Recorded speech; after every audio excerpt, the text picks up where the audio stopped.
옛사람에게 말한 바 헛맹세를 하지 말고 맹세한 것은 하나님께 지켜라 라고 하는 것을 들었지만 나는 너에게 말하는데 도무지 맹세하지 말라 라고 말씀을 하십니다. 여러분은 어떻게 좀 가끔씩 맹세를 하며 살아가시는 편이십니까? 아니면 지금까지 살면서 한 번도 맹세한 적 없어?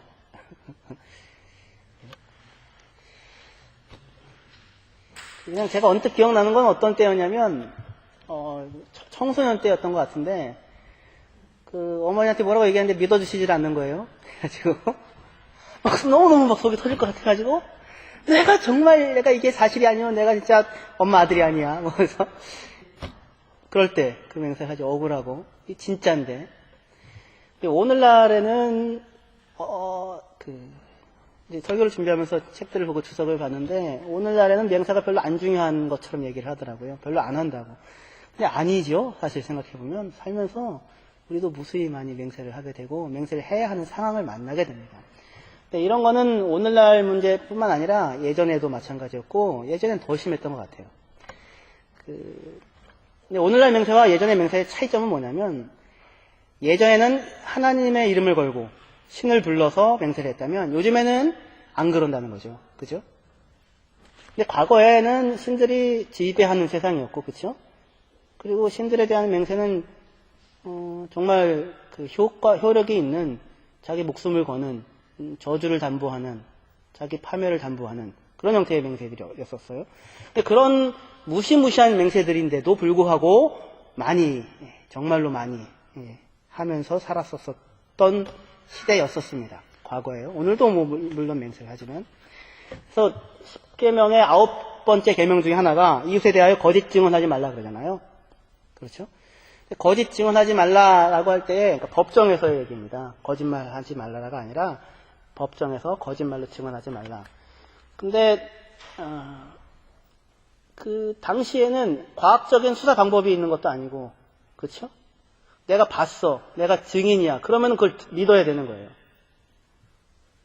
그래서 두 사람이 같은 사안을 맞다고 이야기하면 그것이 증언으로 효력이 있어서 그 상대방이 유죄 판결을 받을 수 있는 근거가 그 사람들의 증언이었어요. 그런데 그러니까 과학적인 그런 게 없었으니까. 근데 그 증언이 정말로 그 진실한 증언임을 담보하게 하기 위하여 뭘 하게 하냐면 맹세를 시킵니다. 그러니까 하나님의 이름을 걸고 맹세하게 하는 거예요. 그러니까 신의 이름을 걸고 맹세하는 정도니까 그럼 이거는 그 확실성이 있는 것이다. 이렇게 지금 얘기할 수 있는 거죠. 그래서 출애굽기 22장 11절에 두 사람 사이에 맡은 자가 이웃의 것에 손을 대지 아니하였다고 여호와께 맹세할 것이요 그 임자는 그대로 믿을 것이며 그 사람은 배상하지 아니하려니와. 무슨 얘기냐면 어떤 사람한테 누군가가 물건을 맡겼어요. 근데 그 물건이 없어졌어요. 근데 그 사람이 나는 전혀 알지 못한다라고 하면서 하나님 앞에 맹세하면 그러면 상대방 그걸 그냥 믿어야 하는 거예요. 왜요?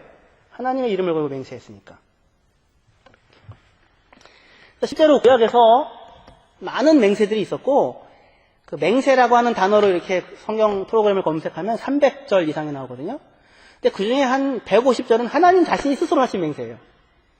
하나님 자신이 스스로 맹세하십니다. 내가 반드시 너희를 가나안 땅으로 들여 인도해 가리라. 내가 너에게 반드시 은혜 베풀리라. 맹세를 하세요. 근데 하나님도 맹세하고 그리고 또 신명기 10장 20절에 내 하나님 여호와를 경외하여 그를 섬기며 그에게 의지하고 그의 이름으로 맹세하라. 하나님의 이름으로 맹세할 것을 하나님 스스로가 백성들에게 이야기하기도 해요. 그렇게 얘기를 해놓으시고서 이제 오셔서 예수님이 뭐라고 말씀하십니까? 너희는 도무지 맹세하지 말아라. 이렇게 말씀을 하셨다는 것입니다. 그럼 앞에 얘기는 뭐고 이 얘기는 뭐냐? 같은 얘기를 하시는 거죠. 두 분이 다른 얘기를 하실 리는 없으니까. 하나님께서 내 이름으로 맹세하면서 말하라라고 이야기하는 의도는 무엇이냐면 그러니까 너희는 항상 무엇을 말하라? 정직하고 진실을 말해라 이것입니다. 정직과 진실을 말해라. 그리고 그것을 하는데 내 이름을 사용해라. 다른 이름을 쓰지 마라. 다른 것을 걸고 맹세하지 마라. 그럼 너희가 얼마든지 속일 수도 있고 너희 마음대로 행할 수 있는데 너희가 나를 알지 않느냐? 내가 어떠한 존재인지 알지 않느냐? 천지의 주인인지 알지 않느냐? 어떠한 사랑으로 너희를 사랑하는지 알지 않느냐? 공평한 자가 나인지 알지 않느냐? 너의 형편과 처지가 어떠한 상황인지 정말 잘하는 자가 나 아니냐? 그러니 나의 이름을 걸고 맹세를 해라. 그리고 정직하게 행하라. 그 의도로 그 말씀을 주셨던 거예요. 하지만 그 맹세를 하게 되는 상황이라고 하는 것은 한편으로는 정말로 내가 억울해서 맹세라고 해서 하는 부분도 있지만 또 한편으로는 언제 맹세합니까? 사실이 아닐 때 그 상황을 모면하고 빠져나가기 위하여 뭐래요? 맹세하기로 하죠. 그렇죠. 그러니까 맹세라고 하는 것이 그렇게 전혀 다른 문맥에서 동원이 된단 말이에요. 동원이 될 수 있는 것입니다. 그래서 레위기 19장 12절에 너희는 내 이름으로 거짓 맹세함으로 내 하나님의 이름을 욕되게 하지 말라. 나는 여호와다. 그렇게 말씀하십니다. 그러니까 내 이름으로 맹세하라라고 얘기하고 또 내 이름으로 거짓 맹세하지 말라라고 말씀하시기도 하시는 거예요. 말의 진실성을 위해서, 이웃에게 거짓을 말하지 않는 삶을 위해서 하나님께서 자기의 이름으로 맹세를 하라고 하시는 것입니다. 과거에는 근데 정말로 맹세하고 말하는 말은 무게가 있었습니다. 오늘과 달리. 그래서 입다가 자기 딸을 바치잖아요.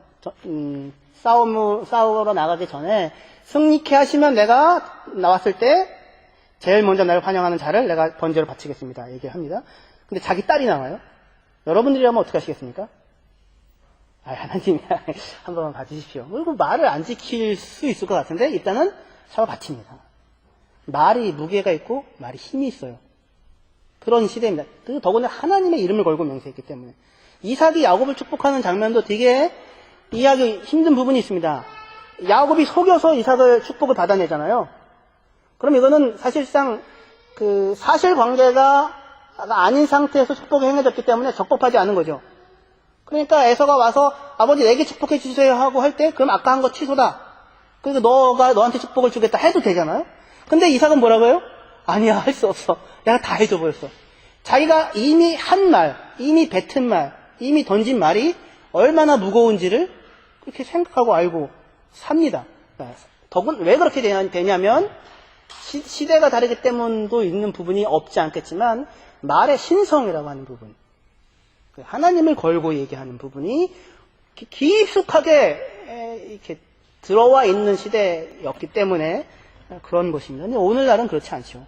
오늘날은 그렇지 않을 뿐만 아니라 이후에 시대가 흘러오면서도 이 무거운 짐에서 맹세를 해야 되는 상황은 생기고, 근데 그 맹세의 무거운 짐에서는 벗어나고 싶은 그런 사람들이 무수히 맹세를 하면서 그 맹세를 할 때에 하나님의 이름을 걸지 않고, 그러니까 너는 내 하나님의 이름을 망령되이 일컫지 말아라 라고 하는 그 명령, 10계명의 계명을 빙자하여 하나님의 이름을 망령되이 함부로 내가 맹세하는데 걸 수 없다고 하여 이제 다른 것들로, 하나님의 이름을 다른 것들로 불러서 맹세를 하게 되는 게, 하늘을 두고 맹세하고 땅을 두고 맹세하고 예루살렘을 두고 맹세하고 성전을 두고 맹세하고 제단을 두고 맹세를 하는 형태로 이렇게 발전을 해오게 되었습니다.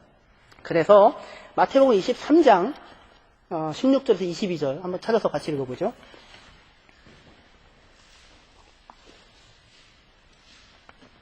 마태복음 23장 16절에서 22절입니다. 예수님 당시에 맹세가 어떻게 행해지고 있는지를 보여주는 겁니다. 화 있을진저 눈먼 인도자여, 너희가 말하되 누구든지 성전으로 맹세하면 아무 일 없거니와 성전의 금으로 맹세하면 지킬지라 하는도다. 예수님께서 바리새인들에게 지금 하는 얘기입니다. 바리새인들에게 너희 눈먼 인도자여, 너희 바리새인들이 말하기를 누구든지 성전으로 맹세하면 아무 일 없지만 성전의 금으로 맹세하면 지킬지라 하는도다. 어리석은 맹인이여, 어느 것이 크냐? 그 금이냐? 그 금을 거룩하게 하는 성전이냐? 또 너희가 이르되 누구든지 제단으로 맹세하면 아무 일 없거니와 그 위에 있는 예물로 맹세하면 지킬지라 하는도다. 맹인들이여, 어느 것이 크냐? 그 예물이냐? 그 예물을 거룩하게 하는 제단이냐? 그러므로 제단으로 맹세하는 자는 제단과 그 위에 있는 모든 것으로 맹세하며, 또 성전으로 맹세하는 자는 성전과 그 안에 계신 이로 맹세하며, 또 하늘로 맹세하는 자는 하나님의 보좌와 그 위에 앉으신 이로 맹세함이니라. 라고 이제 예수님께서 말씀하시는 것입니다. 그러니까 당시에 성전으로 맹세하기도 하고 제단으로 맹세하기도 하고 율법으로 맹세하기도 하고 하늘로 맹세하기도 해왔는데, 그렇게 해오다가 바리새인들이 어떠한 것을 고안해냈냐면, 성전으로 맹세하면 효력가 없다, 안 지켜도 된다. 하지만 성전의 금으로 맹세하면 지켜야 한다. 또는 제단으로 맹세하는 것은 소용없다, 안 지켜도 상관없다. 하지만 제단 위에 제물로 맹세하면 지켜야 한다. 이런 식으로 이제 그 맹세 규정을 바꿔가고 더 좁히고 까다롭게, 또는 예수님의 입장에서 보면 그 어리석게 그렇게 하게 되어 왔어요. 그러니까 하나님의 이름으로 맹세하는 것이 부담스럽자 다른 대치물을 세워서 하늘로 맹세하기도 하고 땅으로 맹세하기도 하고 했었습니다. 예수님 때는 그게 맹세의 의미가 있었어요. 그건 하나님을 지칭하는 형태다라고 생각되는데 예수님 이후 한 200~300년 지나서 랍비 시대 때가 되면 하늘로 맹세하는 것은 소용이 없습니다. 안 지켜도 됩니다. 땅으로 맹세하는 것도 지키지 않아도 됩니다. 그러니까 지금 왜 그렇게 되냐면 하늘로 맹세할 때에 사람이 하늘에 계신 하나님을 생각하고 맹세했다면 지켜야 하겠지만 그게 아니라 하늘 그 자체만을 생각하고 맹세하면 안 지켜도 되는 거예요. 그러니까 맹세한 사람이 하늘로 맹세해놓고 나중에 안 지키면서 뭐라고 얘기해요? 나는 하늘 자체를 놓고 맹세했기 때문에 나는 아무 상관이 없어. 이런 식으로 그게 빠져나가는 길들이 생겼던 것입니다. 그러니까 자꾸 빠져나가는 길들이 생기자, 그리고 너무 쉽게 빠져나가는 길들이 많이 생기고, 예를 들어서 재단에 나무로 맹세하기도 하고, 재단에 숯으로 맹세하기도 하고, 재단에 돌로 맹세하기도 하고, 별별 맹세를 할 수 있는 것들이 많이 생겼습니다. 그렇게 자꾸, 그리고 맹세의 유형도, 폼도 생겨나고, 그렇게 되자 너무나 지나친 남용되는 맹세와, 그리고 아무 거리낌 없이, 그리고 성급하게 또는 허영심에 뱉어대는 맹세를 막기 위하여, 폐해를 막기 위하여 고민하던 바리새인들이 그 방법을 생각해낸 것이 이것입니다. 성전으로 맹세하는 건 누구나 다 할 수 있지만 성전의 금으로 맹세하게 하자. 그러니까 이거는 제 정신을 갖고 좀 더 생각해서 확실히 이건 내가 맹세하는 거야 라고 하는 형태의 맹세가 되게 하자 라고 고안을 해냈던 것이 성전의 금으로 맹세하자, 이런 거였었습니다. 무슨 얘기인지 아시겠죠? 네. 그래서 바리새인들이 추구했던 추구는 함부로 하는 맹세를 절제하게 하고 맹세의 방법을 복잡하게 정해놓고, 그래서 그걸 통해서 맹세의 남용과 오용과 피해를 막고자 했어요. 하지만 맹세라고 하는 것 자체를 사람들이 왜 하는지, 어떠한 상황에서 맹세라는 것이 필요한지, 그리고 맹세라고 하는 것 자체가 사람이 보다 작은 자가 보다 큰 것을 빌어서 하는 형태의 맹세인데 그것이 갖는 깊은 의미가 무엇인지는 이렇게 도외시하고, 맹세할 때 생기는 이런 복잡한 그런 일들을 막고 피해를 최소화하자 는 형태로만 그 생각을 전개해 왔던 것입니다. 이것에 반하여 예수님의 지금 말씀은 뭐라고 하십니까? 예수님은 도무지 맹세라는 것을 하지 말아라 라고 하여 맹세 없는 삶을 말씀을 하십니다. 그러니까 맹세를 사람이 왜 하는지, 누구 앞에서 하는지, 어떠한 상황에서 하는지, 맹세를 할 수밖에 없는 상황은 무엇인지, 맹세를 지고 살아가는 사람의 삶은 무엇인지를 깊이 확인하고 통찰하시는 예수님께서 내놓은 해답이 뭐냐면 맹세하지 말라는 것입니다. 여기서 맹세하지 말라는 것은 그러니까 우리는 앞으로 절대 맹세하면 안 된다, 그런 뜻은 또 아니에요. 말의 의미를 파악해야 되는 거죠. 그 깊은 의미는 무엇이냐는 설교를 좀 더 전개를 해야 될 것 같습니다. 우리는 언제 맹세를 하게 됩니까? 맹세를 해야만 그 사람의 말을 믿을 수 있다고 한다면 그 사람은 이미 파선한 사람이고 이미 정죄받은 사람이다 라는 말이 있습니다. 아마 필로가 했던 말일 것 같은데, 맹세를 해야만 그 사람의 말을 믿을 수 있다고 한다면 그 사람의 인생은 이미 정죄받은 인생이다, 그 말이 되는 거죠. 그러니까 맹세를 해야만 하는 상황, 그리고 그럼에도 불구하고 내 말을 믿어주지 않는 상황임에도 불구하고 맹세를 해야만 하는 그 자리에 있는 사람, 그리고 그렇게라도 맹세를 하도록 강요하는 상황, 이런 것들이 우리가 살면서 사실은 굉장히 많이 만나게 되는 상황입니다. 맹세가 많다는 것은 그만큼 믿을 수 없는 사회라고 하는 것이고, 믿을 수 없는 사회라는 것은 서로가 다 억울한 일들이 너무 많은 사회일 수 있고, 그리고 그래서 서로 억울하고 서로가 대접받지 못하고 서로가 피해자고 서로가 참고 살고, 그리고 자기 말고는 그래서 믿을 수 있는 사람이 아무도 없는 세상 속에서 내가 말하는 말을 아무도 믿어주지 않고 상대방의 말도 내가 믿을 수 없고, 그래서 이 답답한 나의 심정을 그렇게 바꾸는 표현할 수 없는 사회 속에서 맹세라고 하는 것이 많아질 수밖에 없을 것입니다. 사람들은 굉장히 많은 경우에 맹세를 하게 되는데요. 먼저 자기의 결심이 얼마나 확고한가를 스스로와 사람들 앞에 드러내기 위해서 동원합니다. 그러니까 내가 반드시 올해는 담배를 끊겠어. 반드시 술을 끊겠어. 이렇게. 그리고는 이렇게 도장도 찍고 맹세를 하게 되죠. 나의 결심을 다른 사람에게 더 강하게 표현하기 위해서 합니다. 베드로 예수님께서 너희가 다 오늘 밤 나를 버릴 거야 라고 하자 베드로가 뭐라고 해요? 다른 사람은 다 버려도 나는 결단코 주를 버리지 않겠습니다. 내가 주와 함께 죽으면 죽었지 결코 버리지 않겠습니다. 그냥 얘기해도 되잖아요. 저는 버리지 않을래요. 그렇게 얘기해도 되는데 내가 죽으면 죽었지 나는 결단코 버리지 않겠나이다. 이렇게 맹세의 형식을 동원한단 말입니다. 결과는 그렇지 않았죠. 또는 맹세는 때로 우리의 허용심을 만족시킬 때 맹세를 하게 됩니다. 내가 이런 사람이야. 내가 맹세하고 말하는데 이렇게 하는 거예요. 헤롯이 잔치 때 사람들 다 불러놓고 있을 때 헤로디아 자기 부인이죠. 헤로디아의 딸이 와서 춤을 춥니다. 그리고는 맹세하면서 얘기하죠. 네가 뭘 구하든지 내가 다 들어주마. 이 나라의 절반이라도 주마. 이게 허세와 허영이죠. 내가 다 줄 수 있어. 맹세하고 얘기합니다. 세례 요한의 목을 달라고 하자 맹세한 것 때문에 어쩔 수 없어서 주게 됩니다. 기브온 족속이 가나안 땅에 이스라엘 백성이 들어왔을 때 가나안 일족 중에 하나인 기브온 족속이 와가지고 우리는 멀리서 왔습니다. 우리와 맹세해서 우리를 죽이지 말아 주십시오 라고 할 때 하자 이스라엘 사람들이 확인해 보지도 않고 그냥 맹세하면서 살려줄게 안 죽일게 이렇게 맹세를 합니다. 그것도 뭐예요? 그 사람들이 자기를 와서 이렇게 받들어주고 이렇게 높이 해주니까 풍선이 부풀어 올라져서 그래 안 죽일 거야 알아보지도 않고 그냥 바로 맹세를 하는 것입니다. 그런 경우가 있습니다. 허영을 만족시키기 위해서 또는 자기 말의 진실성을 강하게 담보하기 위해서도 행해집니다. 바울이 자주 하는 형태였는데요. 내가 거짓말하지 않는 것을 하나님이 안다. 하나님이 증인이다. 라고 맹세하기도 합니다. 그리고 우리가 가장 많이 하는 맹세는 억울한 상황이죠. 억울한 상황에서 나의 결벽을 목숨을 걸고 주장하고자 할 때 하게 됩니다. 아무도 나의 진심을 알아주지 않는다고 느껴질 때 맹세를 합니다.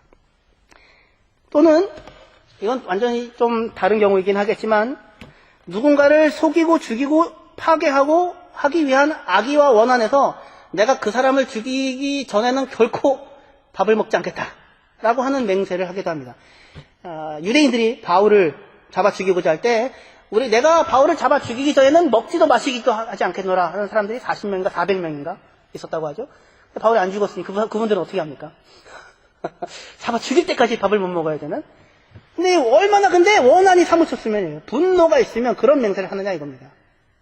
감당할 수 없는 맹세들을 하게 되는 거죠. 그리고는 비슷한 경우일지 모르겠지만 분노, 경쟁심, 시기 가운데서 하여튼 급한 마음으로 행해지기도 합니다. 사울이 사무엘이 올 것을 기다리는데 7일을 기다려도 오지 않아요. 그래서 혼자 제사를 드렸습니다. 사무엘이 왔습니다. 네가 만약에 하나님의 말씀 잘 들었다면 이스라엘 왕으로 계속해서 네가 영원히 붙게 될 것이지만 그렇게 하지 않았기 때문에 너를 피하고 새로운 왕을 하나 세울 것이다. 마음이 불안하고 답답하고 좌절감을 겪고 있는 상황인데 자기 아들 요나단이 나가서 블레셋과 혼자 가서 싸우고 이기고 승리하여 막 무너지고 있는 것을 보자 사울이 우리도 가서 싸우자라고 하면서 맹세를 바랍니다. 오늘 저녁 늦게까지 밤에 이르기까지 나의 원수에게 원한을 다 풀기까지 결코 아무도 먹지 말아라. 먹는 자는 나 죽는다. 그건 뭐예요? 그 안에 있는 좁아진 마음과 분노와 그런 경쟁심과 시기와 그런 것들이 같이 되어서 급한 마음으로 맹세를 하게 됐던 것입니다. 또는 맹세는 순간의 위기를 모면하기 위해서도 행해집니다.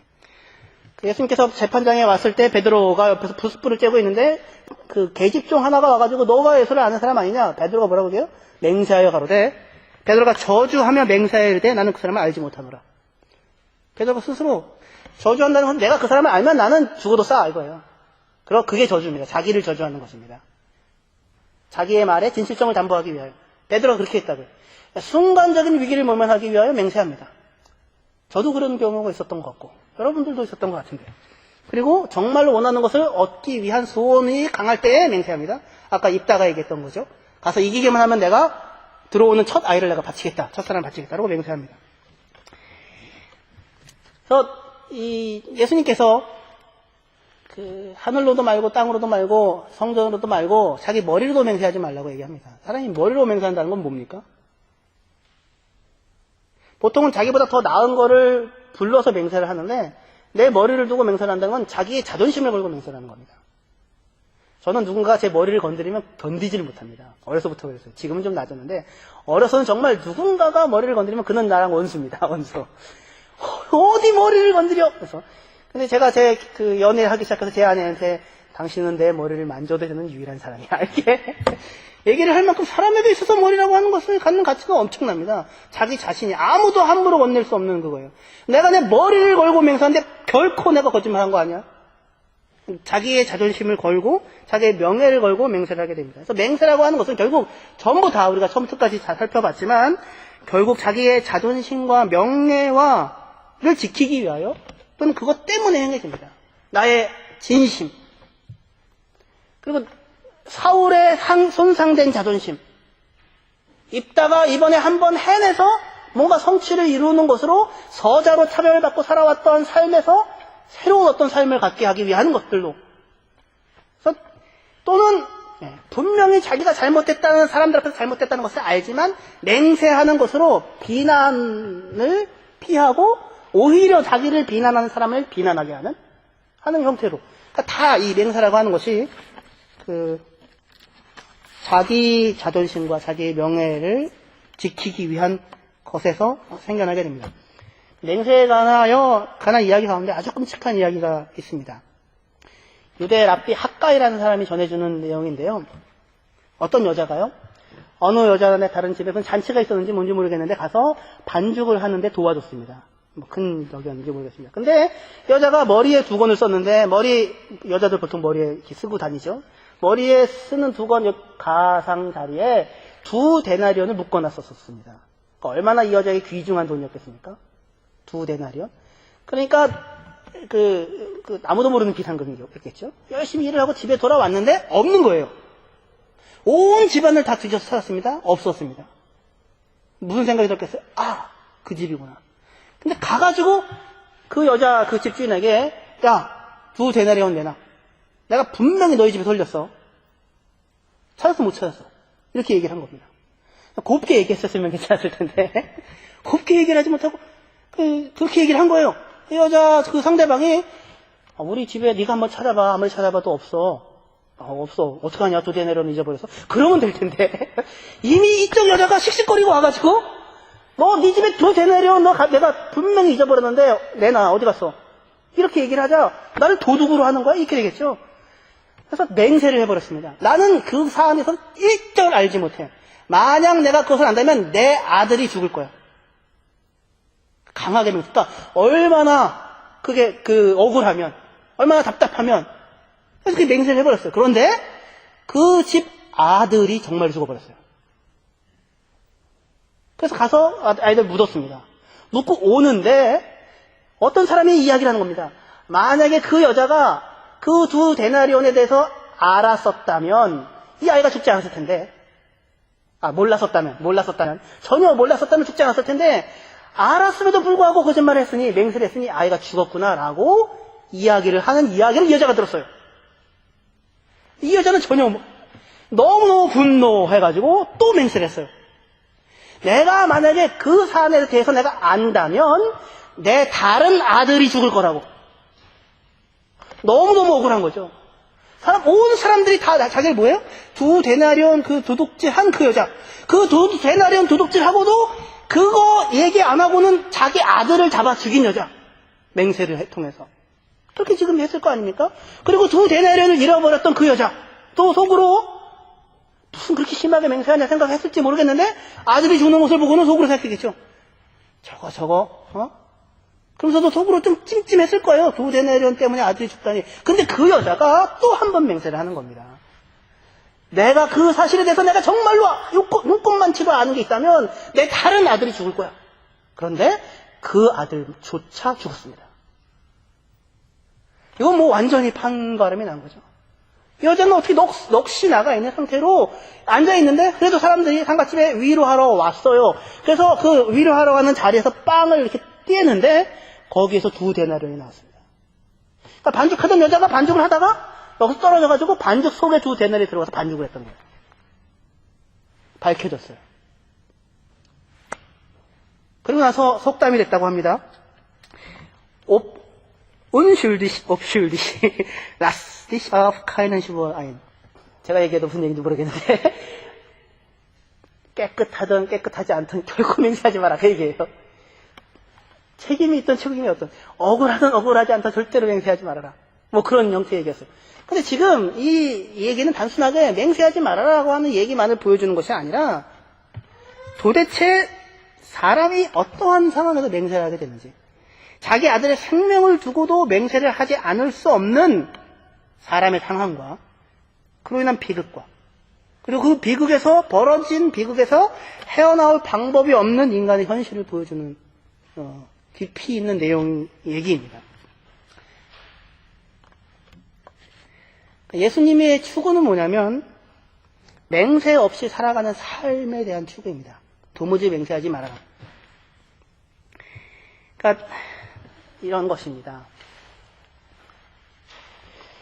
맹세하지 말아라. 너희 머리로도 맹세하지 말아라. 너희는 한 털도 검거나 희귀할 수 없다. 그것이 예수님이 사람에 대해 가지고 있는 이해예요.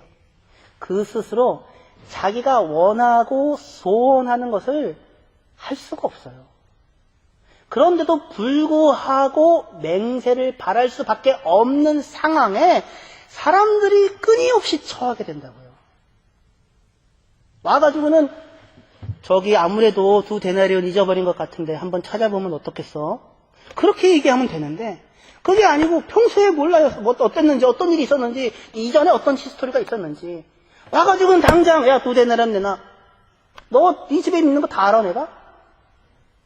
그 상처를 받고 속상하고 어떻게 너무너무 억울하고 해결할 수 있는 길은 없고 그러니까 자기 아들을 걸고 맹세를 하는 이런 상황에 사람이 몰리게 되고 사람을 모은다고요. 근데 과연 그 2데나리온을 잊어버렸던 여자가 그 다른 여자의 아들이 죽기를 바랬을까요?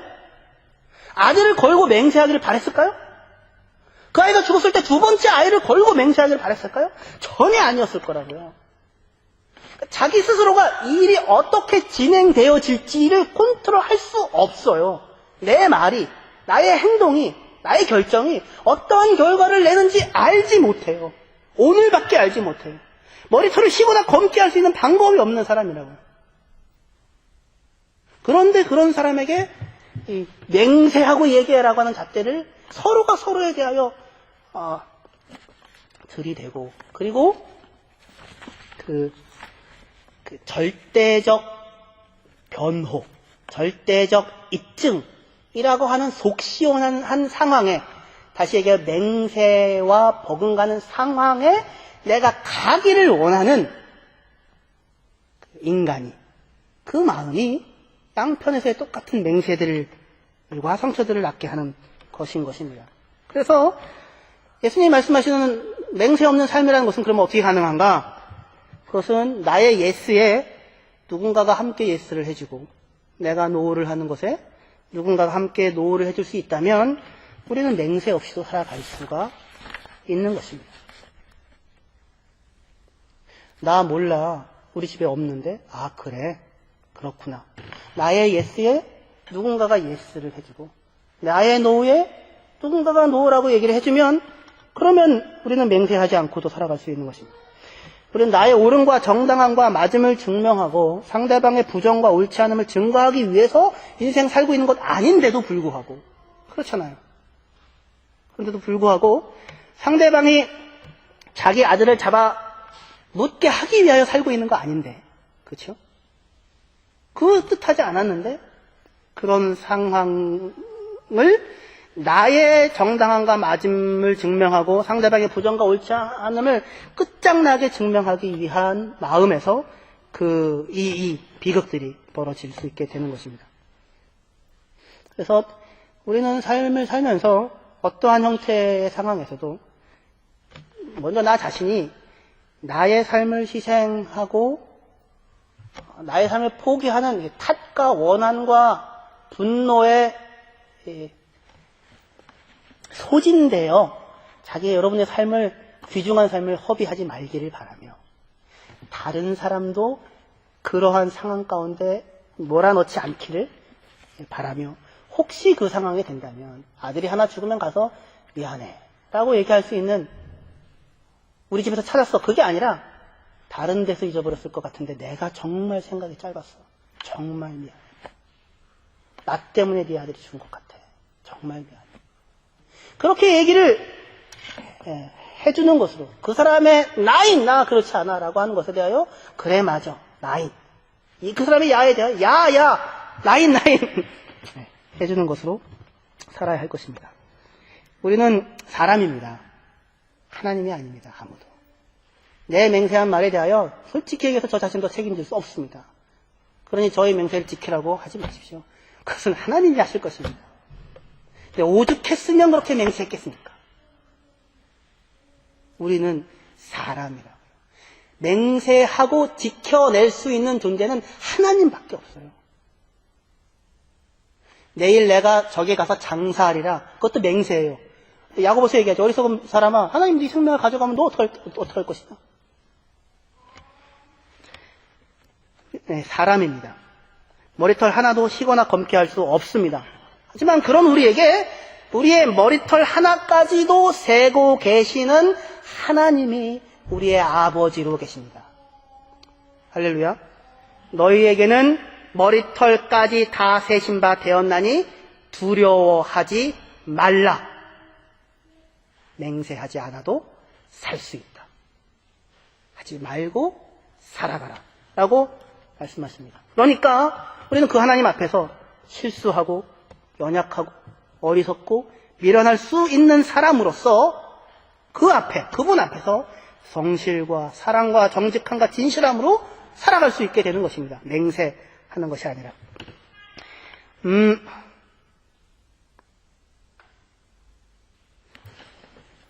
연약했던 두 사람이 맹세하고는 맹세의 다른 길을 갔던 두 사람이 있었습니다. 한 사람은 베드로고 한 사람은 유다입니다.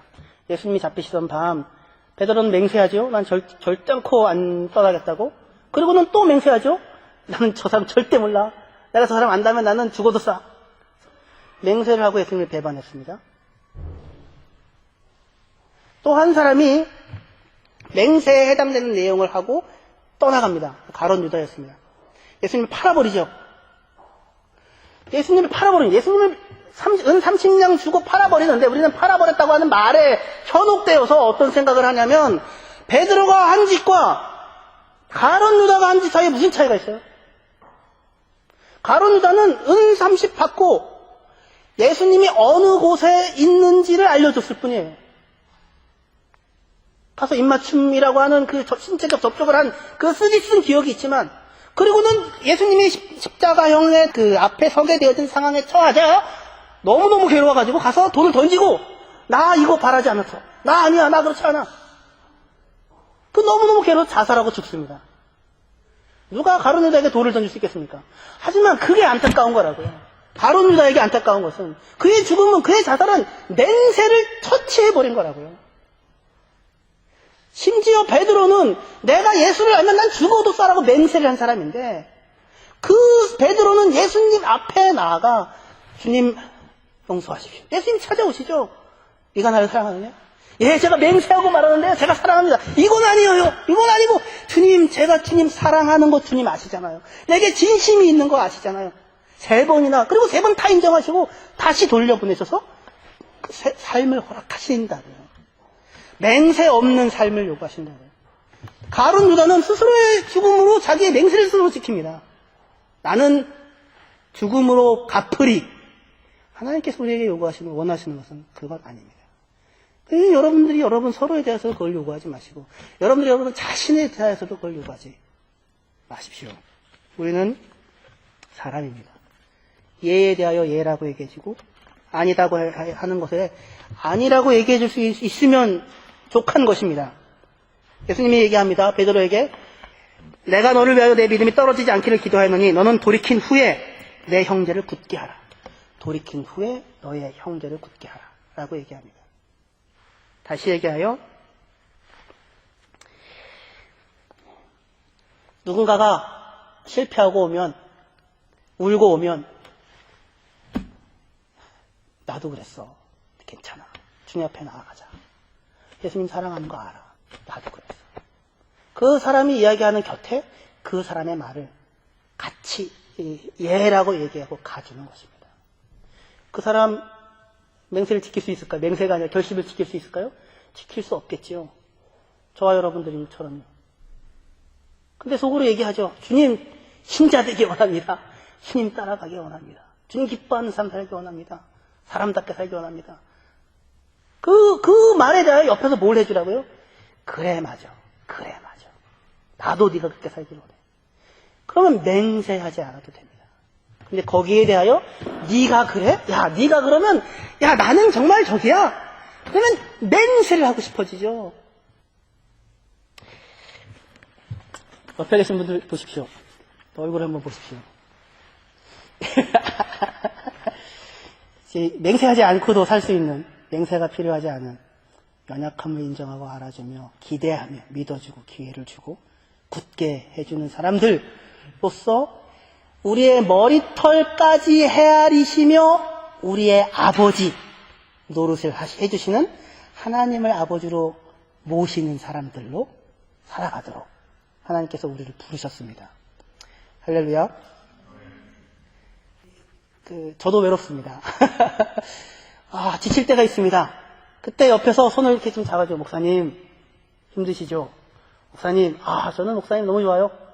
다른 사람에 대해서도, 집사님 힘드시죠? 저는 집사님 너무 좋아요.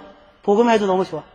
그게 그 사람이 예에 대하여, 그 사람이 품고 있는 예에 대하여 다른 사람이 와서 예라고 이야기를 해주는 것입니다. 그것으로 족합니다. 기도하시겠습니다.